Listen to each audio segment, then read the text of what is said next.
Hi guys! Hello mga loves! Nagluto ko og puto cheese mga loves kay na ay nag-order sa ako nga ako ang Soki and mauna ni akong giluto mga loves. Oh, see. Kuan kay siya mga loves kanang katawa kay siya, smile kay siya oh nan. Dagan kuan kay siya kanang ngisi kay siya ba oh.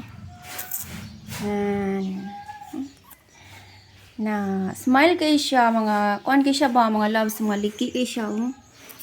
Nice kay siya lang taon as in.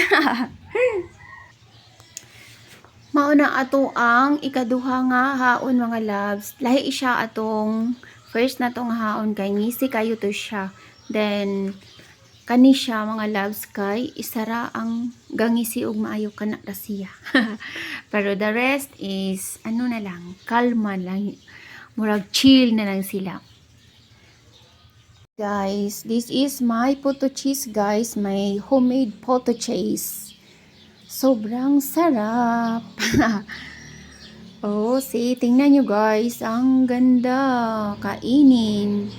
It's so nice to look and yummy.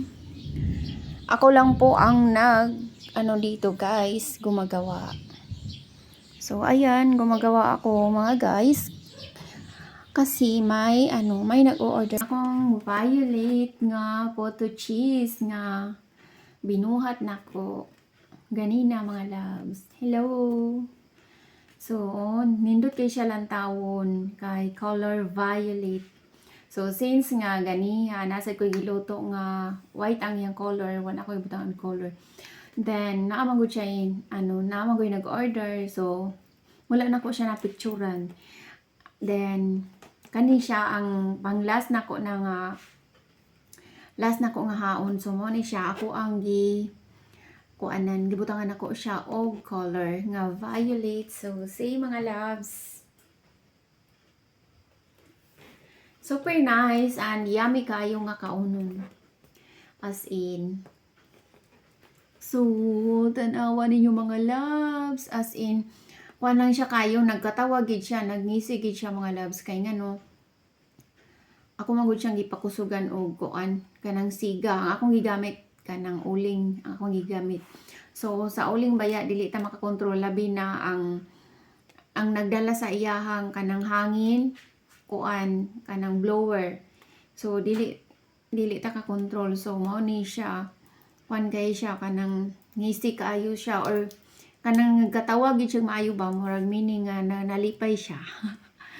Then kung pahinayan gud nimo og kalayo sad makuan siya kanang level lang iyahang kuan, iyahang diri sa top niya gani mga loves, level lang, wala siya nagbuka, wala siya nagliki inani. So kung kamong namuhatay og mga inani sad puto cheese, kung dili mo ganahan nga inani magliki or pero mostly sa ako ganahan jud ta nga magliki ang atong niluto, di ba? Then naaman sa uban nga dili sila ganahan. So pahinayan ra na ninyo og kalayo. Dili lang ninyo ipinta kanang inanay lang ang kalayo. So kuan lang siya kanang dili siya muliki pero kanang nice or lami sad ang iyang pagkaluto gihapon. Ang nakalahian lang nila basta kusugan nimo og kalayo kay mao ni ang iyang gawas. Mo ana din siya ba mo bloom dayon siya mo buka dayon siya, muliki dayon siya. So katong ganahan nga ang ilang niluto nga inani nga puto cheese nga magliki. So pakusugi lang ninyo og kuan kalayo. So mao ni siya ang nindot. So that's all guys. Thanks. Bye.